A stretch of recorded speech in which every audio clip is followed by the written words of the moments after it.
What's up, YouTube? Hey, fish family. Welcome back to Tabarak Aquatics. My name is Ross. And Assalamu alaikum wa rahmatullahi wa barakatuh. Anyway, thank you for joining me. The subject I want to discuss is about being ready. All right. I had filmed and I filmed the tank behind me, one of the tanks behind me, last week or maybe the week before last. I think it might have been 2 weeks ago. And I was talking about how I had to net out a fish because I saw some funny spots on the fins or something that was going on. It didn't look, a good thing. I keep a good eye on my fish. I look at my fish, I observe and make sure that everything is the way I remembered. I try to identify anything that I see different, and I try to identify what could possibly be going on with that fish. And that fish, it didn't make sense. It didn't look right, so I immediately netted him out. And in the process of me netting him out, I pulled out all my decorations and all that stuff. So it turned into an impromptu Reescape. So you might, if you want to, you can take a look at that video. If you want to, take a look at that video about a impromptu, unexpected Reescape that I did. But it was basically me netting out a fish, and I had to pull all the decorations and ornaments out and everything. And then after I pulled them out, I threw everything back in there so quick. But I really like the way I threw it in there. But in any case, let's talk about the tank behind me, and we can discuss what I had to go through as far as being ready, for the problem that I had. Okay, fish family, this is my albino heckleye tank, albino heckleye or threadfin acara tank, and there they are. Okay, so in any case, a couple of weeks ago, I did a video featuring this tank, and I was talking about how I had a small fish in here. It was a juvenile, little small grow out Midas cichlid coexisting in this tank, and I had him in here because he was coexisting. He wasn't bothering anybody. He was growing out nicely, and he was completely peeled, so he was white. And I did notice that on his fins, something was going on. Something funky was going on, and I immediately I had to move all the decorations out and all the wood and everything, and net him out and put him into a quarantine tank and treat him immediately. So I threw all of the decorations and the wood and everything and the stone, the rocks, and I just threw everything back in here real quick, and it became my unexpected impromptu Reescape. And I was like, wow, I like this Reescape. I really enjoyed it. But the key is that what made me Reescape it anyway is because I saw an illness in my fish, because I was observant, and I immediately acted on it. I had a quarantine tank ready for him, and I hurried up and netted him out and put him in the tank and treated him. But when I came down in the morning to check on him, he was doing fine. He was doing what I got to him right on time, But I turned around, I turned the lights on in this tank, and it looked horrible. I was horrified. I had fish floating up and fish that was at the bottom upside down. I had a bunch of die-off in his tank because what happened was it was too late. He was the sign that something was going on, but I didn't see anything in the other fish. I just saw that sign in him, so I treated him immediately.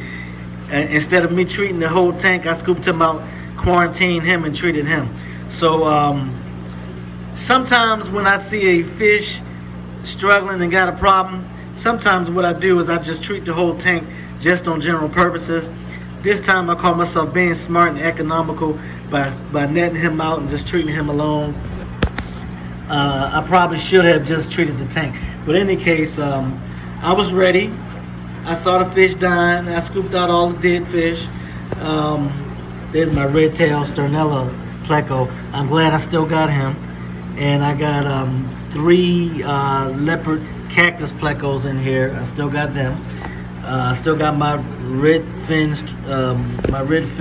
Bruno in here, and there's my little albino bristlenose pleco over there. So I was able to save a lot of fish by being ready. Okay, so I did a 40 or 50% water change, and you got to be careful with how much of a water change you're going to do, because if you change too much water, you're going to shock the fish and weaken the immune system even more, and more illness is going to set in and more death is going to be in your tank. So it's a balancing act. You gotta be aggressive, but not too aggressive. I did a 50% water change, and what I did was I turned around and put some Seachem Paragard that I had on hand in my cabinet over there. I keep plenty Paragard, plenty Stress Guard. You know, I keep plenty medications, different types of medications. So I treated the water with the Paragard, and that works from the outside in. And then I immediately I made a treatment for some food. So I treated the food. What I noticed was they looked like they had some velvety looking stuff on them and some fin rot, but it was on their bodies. And so I figured the best thing to treat them with was the Canaplex, you know. So I treated them. I had Canaplex on hand. I didn't have to go looking for it. I just looked in my cabinet.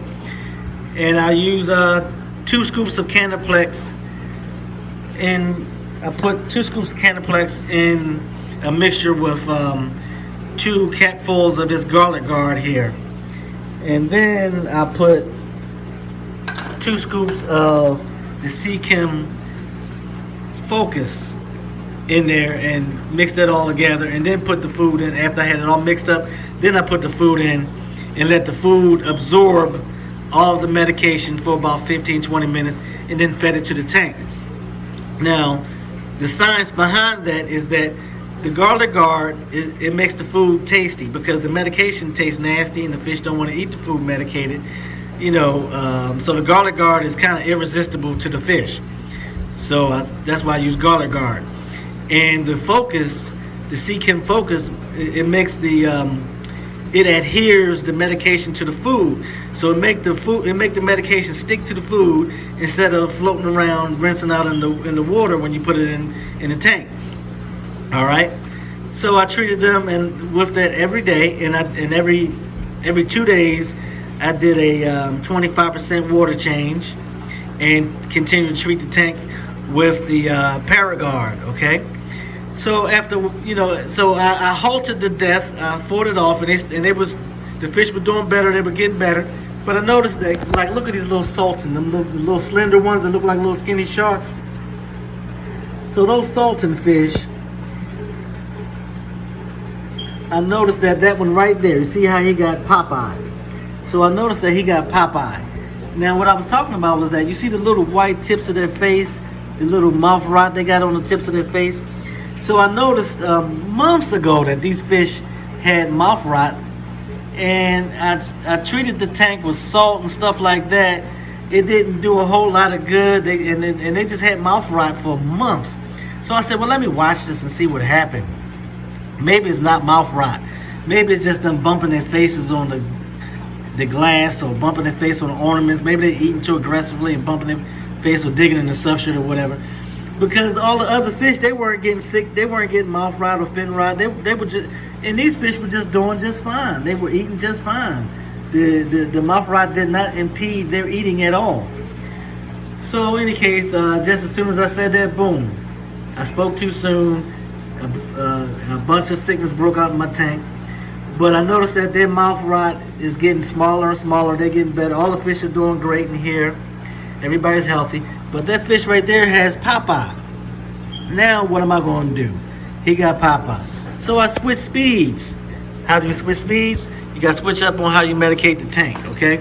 So what I did was I started mixing 1 little scoopful of this Metroplex. They got little scoopers inside of them, y'all. 1 little scoopful of this Metroplex with 1 little scoopful of this Seachem Canaplex with 4 scoopfuls of this Seachem Focus, okay? With my Garlic Guard food, with the Garlic Guard to enhance the flavor and the smell of the food, okay? And now I see that the Popeye look like it's starting to get smaller. It's not clearing up, but it's getting smaller. So I see that I'm having some effect in the all the fish in here are looking healthy. So, but anyway, the moral of the story, y'all, is to be ready at all times. Don't wait till a sickness break out in your tank before you decide to get medication, have your medication ready, okay? Have your medication ready. I had the medication ready. I lost some fish, but I saved a lot of fish too, okay? I did not lose not even one of my thin bar silver dollars. I lost about 4 of these barbs here, but I still have 6 of them. I lost 4. I'm upset, but I still have 6 of them. I lost about 4 of the turquoise rainbow fish, but all of my Gordon River rainbow fish, I have all 10 of them. I didn't lose not one. I didn't lose any of my pink-tailed chalceas. You know, my important fish in here, my albino hecklas. I didn't lose any of them. I didn't lose my Severum, my little gold, my red spot gold Severum there. My tiger stripe Severum is still back there in the corner. I didn't lose him. So I still have a lot of important fish, and I was able to save them because I was able to act fast. Do not wait till a problem arises before you go looking for your medication. Have your medication on tap. Be ready to treat your tank, treat your fish, save their lives, save your money, save you some stress and some trouble. Okay. Sorry for the long video, but I want to do a thorough explanation on what happened, and thank you for coming along on this ride. And as usual, please hit the like button, subscribe, and share. You know, hit that notification bell so that when I do more videos, you guys get notified and you can follow me on this journey, or continue to follow me on this journey. Once again, thank you very much. And inshallah, or God willing, I will see you guys the next time. Assalamu alaikum wa rahmatullahi wa barakatuh.